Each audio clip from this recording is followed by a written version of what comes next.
তোমাদের একটা খুব সুন্দর গল্প পাঠ করে শোনাচ্ছি। গল্পের লেখক শ্রী ইন্দ্রনীল কর। গল্পটির নাম স্বপ্ন বিভ্রাট। যদি আমার গল্প পাঠ ভালো লাগে, লাইক, কমেন্ট, সাবস্ক্রাইব করে পাশে থেকো। আর যারা ফেসবুক পেজ থেকে দেখছো, ফলো করে সাথে থেকো। রিমি, প্লিজ তুমি এই দুদিন বাড়ি থেকে বের হবে না, আমাকে কথা দাও। মেসেজটা দেখেই মিমির মেজাজ খারাপ হয়ে গেল। অনেক কদিন আগে ভোরবেলা স্বপ্নে দেখেছে তার বউ বিয়ের আগে পালিয়ে যাবে।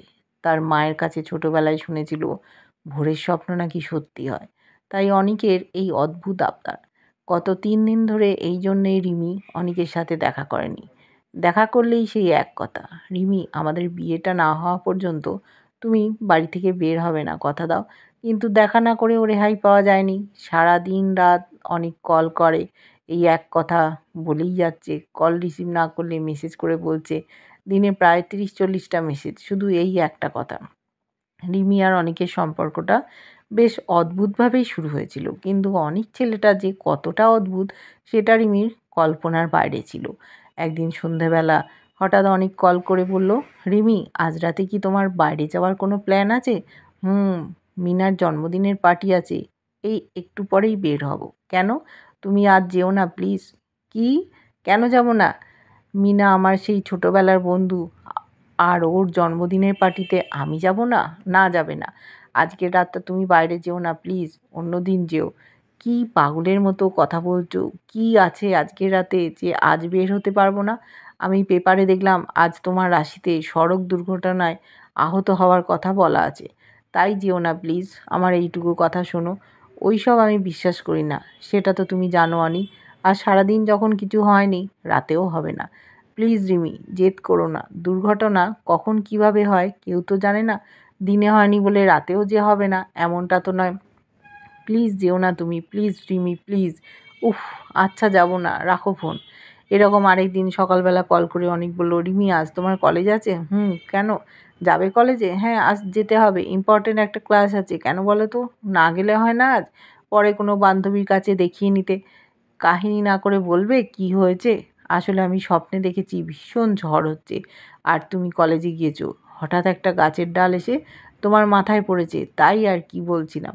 আমি আজকে কলেজে যাব না, তাই তো? হ্যাঁ রিমি, প্লিজ যেও না আজ। চুপ একদম। বাইরে তাকিয়ে দেখেছো একবার এই কী রকম কাঠফাটা রোদ উঠেছে, আর তুমি বলছো ঝড় আসবে এখন? মাথা তো এতদিন হাফ খারাপ ছিল, এবার কি পুরোটাই গেছে? তুমি আমাকে যা ইচ্ছে বলো, মাথা খারাপ, পাগল, সব বলো, যত ইচ্ছে রাগ দেখাও, তবুও যেও না আজ কলেজে প্লিজ। আমি যাবই আজকে, দেখি কোন ঝড় আসে আর কটা ডাল এসে আমার মাথায় পড়ে। এরকম করো না প্লিজ, তোমার কিছু হলে আমার কি হবে বলো তো? তুমি কি আমাকে একটুও ভালোবাসো না? প্লিজ রিমি, যেও না আজ। এগুলো অতিরিক্ত আদিক্ষেতা একদম করবে না, সহ্য হয় না আমার। আচ্ছা, আর বলবো না, কিন্তু তুমি বলো যাবে না আজ কলেজে? এর মধ্যেই অনেক ভেউ ভেউ করে কাঁদতে শুরু করে দিয়েছে। একটা ছেলে কি করে এত অতিরিক্ত মাত্রায় সেন্টিমেন্টাল হতে পারে রিমি সেটাই বুঝে উঠতে পারে না। বাধ্য হয়ে রিমি সেদিন আর কলেজ গেল না। এরকম আরও অনেক কাহিনী গত 5 বছরে অনেক করেছে রিমি। বরাবরই খুব কঠোর আর বাস্তববাদী একটা মেয়ে। সে কি করে এরকম একটা ছেলের সাথে এই দীর্ঘ সময় রিলেশনশিপে আছে, এটা ভাবলেই রিমির নিজেকে এলিয়েন টাইপ কিছু মনে হয়। আবার এর সাথেই 2 দিন পর রিমির বিয়ে। পরিবার থেকেই তাদের সম্পর্কটা মেনে নিয়েছে, তাই বেশ ধুমধাম করেই বিয়েটা হবে। বেশ খুশিতেই ছিল রিমি। হঠাৎ অনিকের এই অদ্ভুত কথাটা শুনে এখন তার মেজাজ ভীষণ খারাপ হয়ে আছে। এই ছেলের সাথে সারা জীবন সে কি করে থাকবে? বিয়ের কদিন পরই না তার ঠিকানা পাগলাগারদ হয়ে যায়। যদিও অনেকের মতো একটা অদ্ভুত রকমের পাগলের কাছে থাকার চেয়ে পাগলাগারদ বেটার অপশান হবে। আচ্ছা, অনেক কি তখন পাগলাগারদে গিয়েও বলবে, রিমি, আজ স্বপ্নে দেখেছি ডাক্তার তোমাকে বড় একটা ইঞ্জেকশান দিচ্ছে, তুমি পালাও এখান থেকে। ফোনের রিংটোনে ভাবনায় ছেদ পড়ল রিমি। অনিক আবার কল করেছে।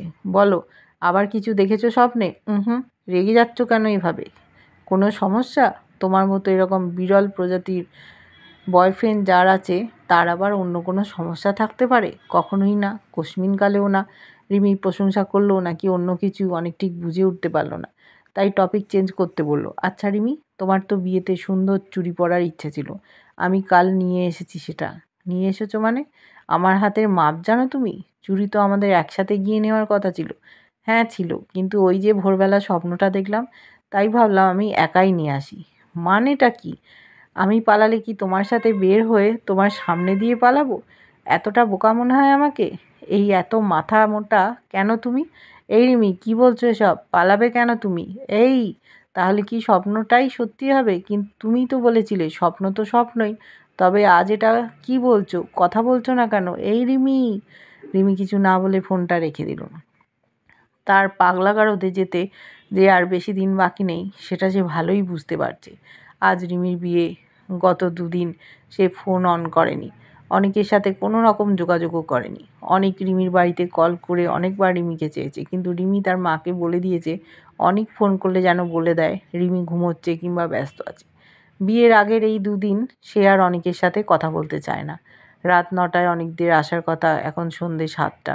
রিমি ফোনটা অন করে একটা মেসেজ লিখল, তারপর সেটা অনিকের নাম্বারে সেন্ড করে দিয়ে আগে থেকেই গুছিয়ে রাখা জামা কাপড়ের ব্যাগ আর নিজের জমানো কিছু টাকা নিয়ে বাড়ির পেছনের দরজা দিয়ে সবার অগোচরে বেরিয়ে পড়ল।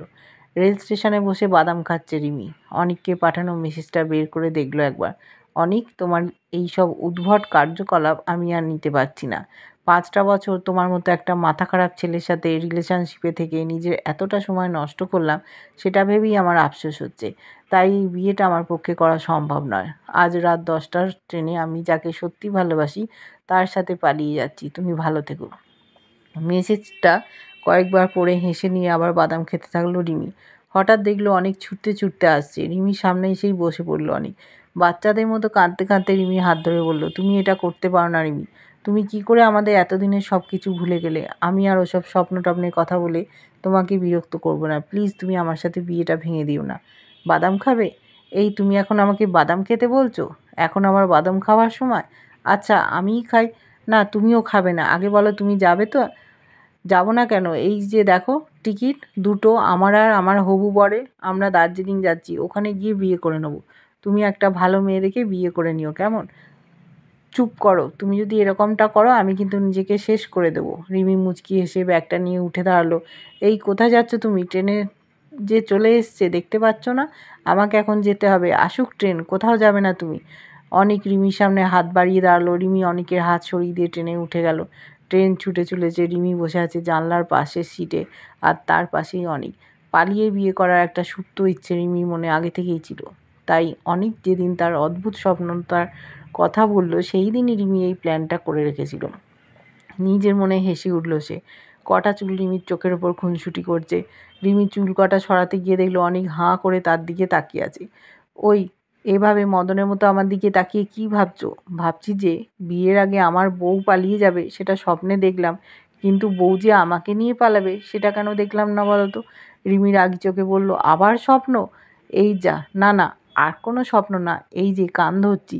রিমি হেসে ফেলল। অনেক তাকিয়ে আছে আর ভাবছে একটা মেয়ের হাসি এত সুন্দর হতে পারে। কেমন লাগলো অবশ্যই জানিও। ভালো লাগলে সাথে থেকো।